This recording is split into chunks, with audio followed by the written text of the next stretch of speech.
following program was provided by an independent producer solely responsible for its content. The opinions expressed do not necessarily represent the views of this station, its staff, board of directors, or underwriters.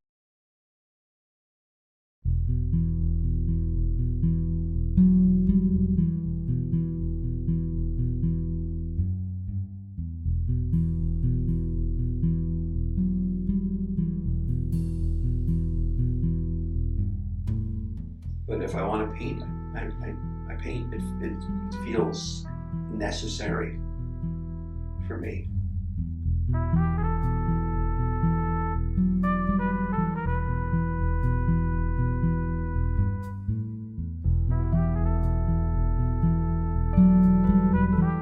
Language doesn't come easily to me, so there's a certain amount of expression that finds its way out onto the canvas.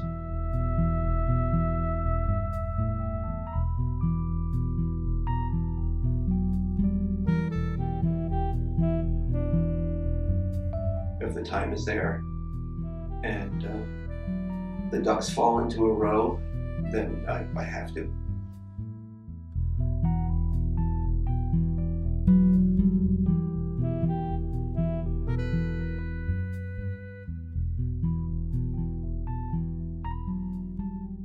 I started painting probably in the early 90s.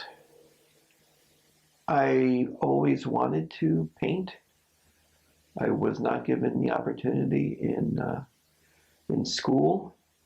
They told me I was bound for bigger and better things than art class. So my time was taken up with physics and calculus and typing instead of being in the studio. The only art classes I took in school were those that everyone had up to a certain point, whatever that is, middle school. And then beyond that, were the classes, from what I could tell, looked like they were a lot more intense and a lot more fun. I did not have those art classes. The desire was always there, and my children were making themselves busy while I was working one day, and came home with a learn to oil paint kit that they bought at a yard sale for 25 cents. And it spread from there. The outline of two apples was laid out, and there was instruction for shadow and reflection and highlights. And there were 3 or 4 little tubes of paint. That was painting number 1, which I don't have any longer. I started buying my own paints and brushes just as soon as those 4 little tubes of paint ran out. And I went to a local shop in Vermont and stocked up on canvases and paints, and was looking at paintbrushes with no knowledge of what to do. And a sales clerk said, if you're just starting out, don't waste money on good brushes. And that person walked off, and there was an elderly woman in the store shopping, and she said, don't listen to her, you need good brushes. And I don't know how many years we are from that point now, early 90s, and those brushes are all still my very close companions. Aptitude, I probably questioned. I questioned everything I try and do. I started sketching, which was disheartening because everything I did was tilted, and a lot of my paintings still are tilted, and I've just grown to embrace that as being part of what I put out there. But I think as my drawing ability improved, was about the same time I started painting. So the sketching kind of helped.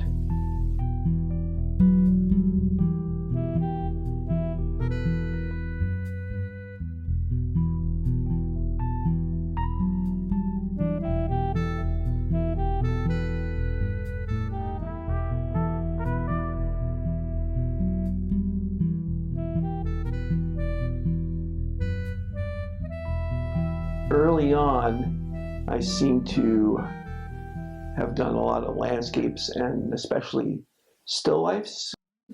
And I feel like I still want to do still lifes and landscapes, but they take so much longer to paint that I sometimes, between working to earn a paycheck, there isn't as much painting time. So that probably feeds into painting abstract. Probably can complete an abstract in an hour to 3 or 4. So they're one done in one sitting thing. They're for some reason they're exhausting. I don't know if it's emotional energy. It's certainly not, physically exhausting. I've painted a landscape or a still life where I've sat for 8 hours, and that's kind of physically exhausting. You go to stand up and your joints don't want to do anything.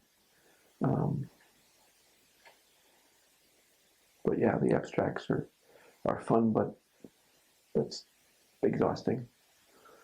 Are paintings planned? Well, sometimes they have to be. A still life needs to be laid out with some care, building a triangle of components.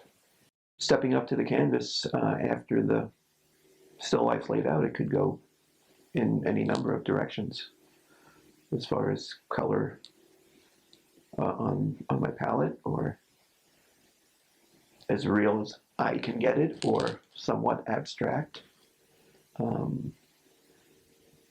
If I'm doing a still life, I don't try and copy, and I don't even know if I emulate, but Cézanne's still lifes just, really, really speak to me. So they're there in my mind. Where do my ideas come from? Sometimes I might see an image and just hold on to it, whether it's sunrise through trees, or it could be anything. Colors. And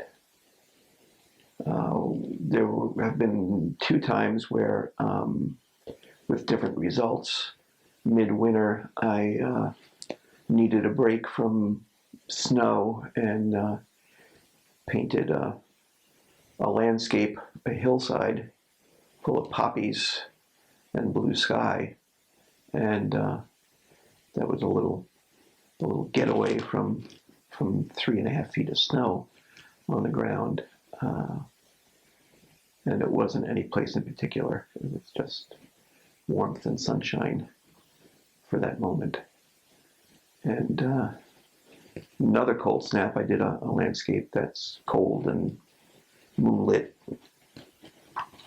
freezing. Also not any place in particular. Sometimes I am thinking something very specific. Other times I let things go where they will, and I don't think there's necessarily any thought process going on in my head other than feeling. If I paint an abstract, I don't know if I've stated this, but I always have music on. So I don't know if I'm reacting to the music, but it stimulates something that ends up on the canvas. So there might not be a concrete thought process.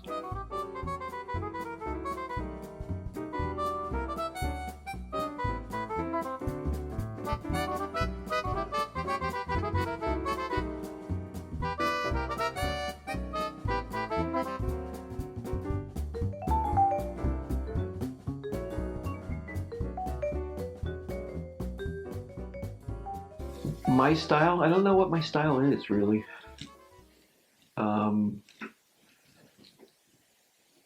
I did a self-portrait from a photograph, and and everyone that sees it asks me if I still have both my ears. So I guess it's kind of in the Van Gogh style. That was not intentional.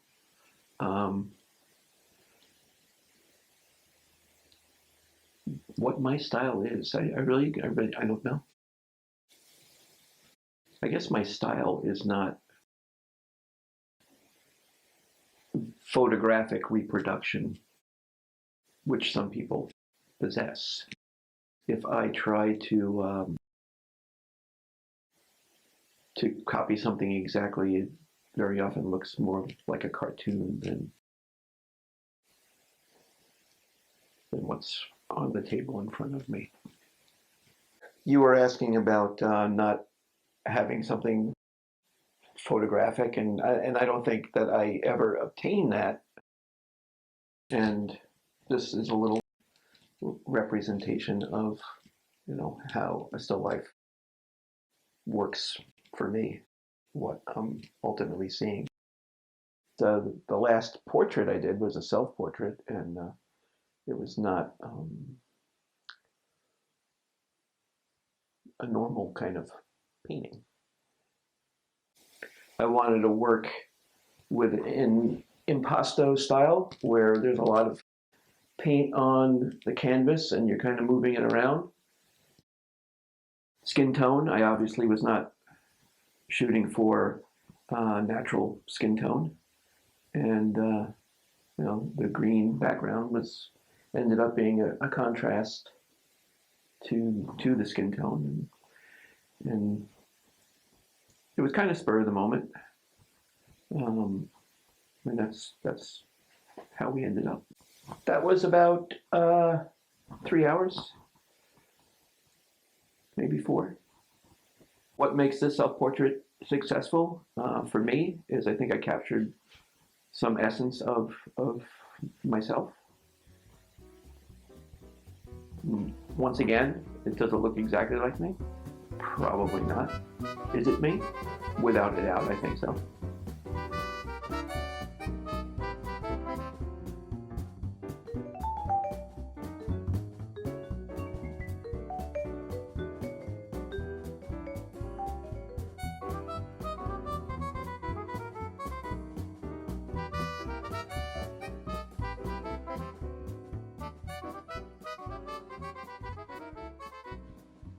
The painters that I admire, that is so hard.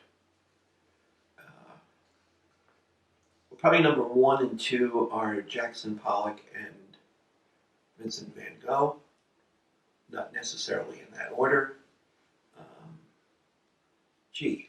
After that, and not to say that anybody else is ranked any lower, but it's just so hard. Monet, Sisley, Manet, Renoir, Rembrandt. And sometimes you go to see something in particular, an exhibit or whatever, and I'll come across a painting and just get like locked in, and next thing I know, it's an hour and a half later, and I'm still standing in front of one painting that I didn't even know was there. Well, I guess I've gotten kind of lost in a Malay painting. They were a woman, husband and wife, baby. They were sowing potatoes in a field, and it just was mesmerizing. The same token, Monet, water lilies, when he was beginning to get more abstract, and there was just something about the reflective quality of the lilies on the water, even though it wasn't an actual representation of the sky reflected in his pond, but it was just wild and grabs one.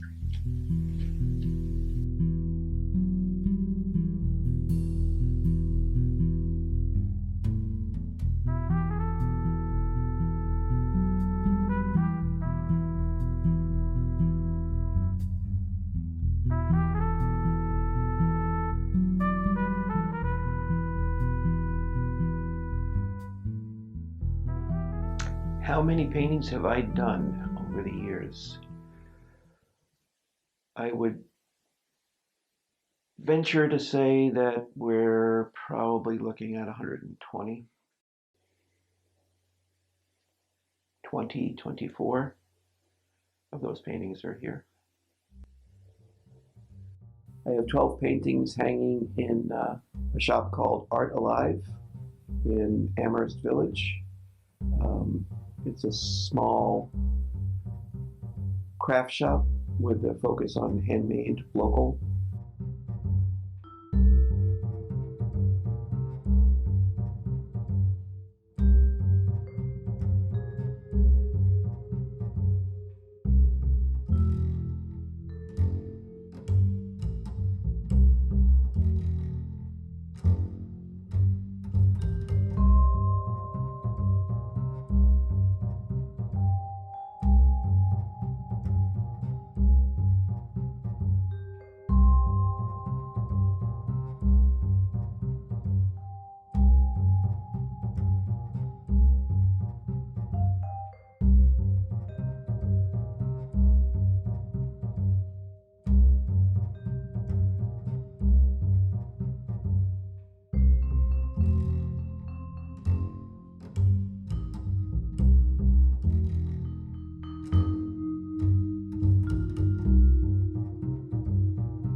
And there are many, many paintings of mine, probably somewhere over 100, out in private collections that have been purchased, gifted to my children, wedding gifts, and they're out and about.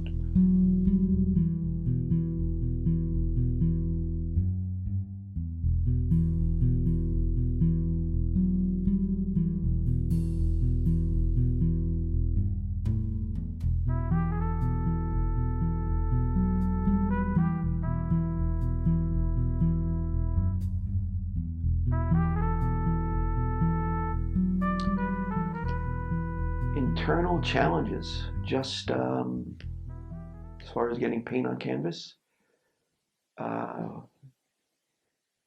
I would say just wondering sometimes, is this good enough? Is this art?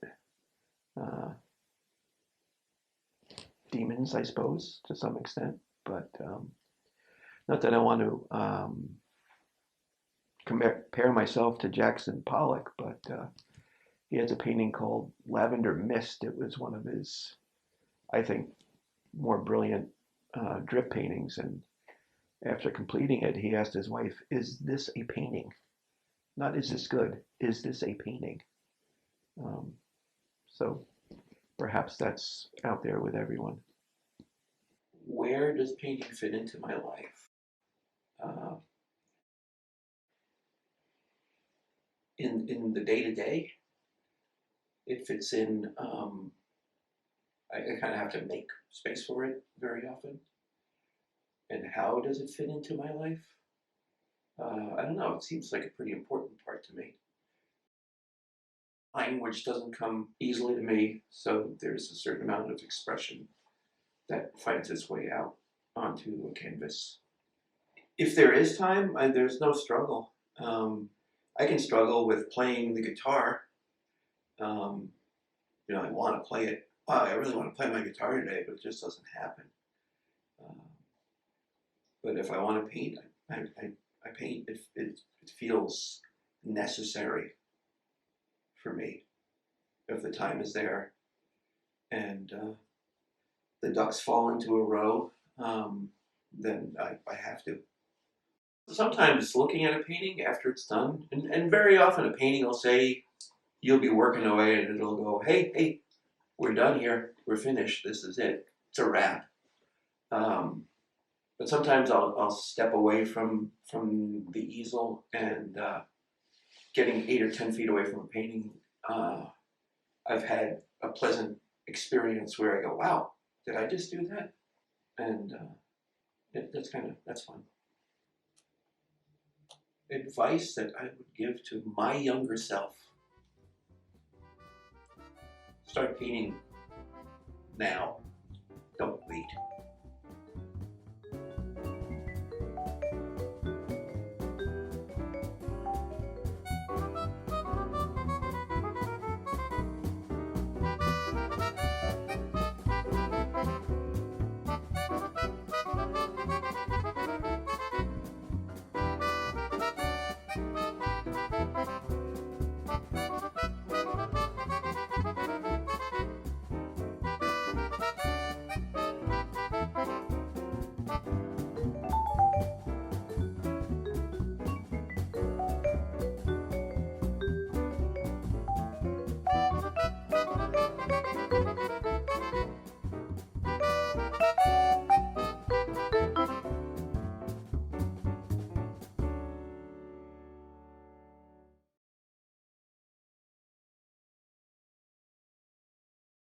The preceding program was provided by an independent producer solely responsible for its content. The opinions expressed do not necessarily represent the views of this station, its staff, board of directors, or underwriters.